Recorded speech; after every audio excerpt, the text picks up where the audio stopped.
சின்னவர் அவரது மனக்கவலையும் மனக்குமுறலும் வெளியே வந்தால் தெரிந்துவிடுமே என்று வீட்டை விட்டு வெளியே வருவதே இல்லை. நேற்று மட்டும் ஒரே ஒரு கூட்டத்துக்கு போயிருக்கார் சின்னவர். அதில் ஒரு சுவையான கதை இருக்கிறது, அதை சொல்லிவிடுகிறேன்.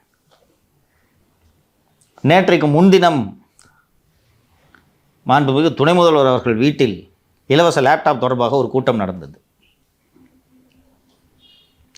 அந்த கூட்டத்திற்கு சூப்பர் சிஎம் உதயச்சந்திரன் அவர்கள் செல்லவில்லை என்பதை நாம் குறிப்பிட்டு காட்டியிருந்தோம். ஏனென்றால் அவர் சூப்பர் சிஎம். வடசென்னை வளர்ச்சி திட்டம் தொடர்பாக தலைமைச் செயலகத்தில் ஒரு கூட்டம் நடக்கிறது. அந்த கூட்டத்துக்கு சூப்பர் சிஎம் சென்றிருக்கிறார். ஆனால் அந்த துறைக்கு பொறுப்பான சேகர் பாபுக்கு அழைப்பே இல்லை. அண்ணா வந்து காண்டா இருப்பாரு, கோவத்தின் உச்சிக்கு சென்றிருப்பாரு. உச்சிக்கு சென்று என்ன செய்தார் என்பதுதான் முக்கியம். என்ன செய்தார்?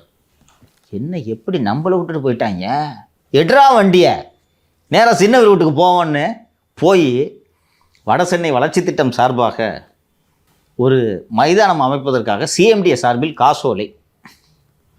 அந்த செக்கு டேட்டு பார்த்தா 10 மார்ச் 2025. அதை ஏன் இவ்வளோ லேட்டாக கொண்டு வந்து கொடுக்குறேன்? 2 மாதம் கழிச்சு செக் பாருங்கள், ஃபோட்டோ. ஏன் என்னாச்சு? என்னை விட்டுட்டீங்கல்ல, எப்படியாவது வந்து நான் ஃபோட்டோ எடுத்துக்கிறேன் பாரு. இல்லை, ஏன் செக் லேட்? இப்போ பழசா அப்படி ஒரு பிளானே இல்லைம்மா. இதெல்லாம் வந்து நேராக போய் நீங்கள் கொடுக்கணும்னு அவசியம் இல்லைம்மா. சிஎம்டிஏ சார்பாக ஸ்போர்ட்ஸ் டெவலப்மெண்ட் அத்தாரிட்டிக்கு ஒரு செக் கொடுக்குறீங்கன்னா பக்கத்து ரூம் ஸ்போர்ட்ஸ் டெவலப்மெண்ட் அத்தாரிட்டி கொடுத்தீங்கன்னா முடிஞ்சு போச்சு. ஒரு லெட்டர் கவரிங் லெட்டர் வச்சு அனுப்பிச்சா முடிஞ்சு போச்சு. அது மந்திரி நேராக போய் கொடுக்கணுமா?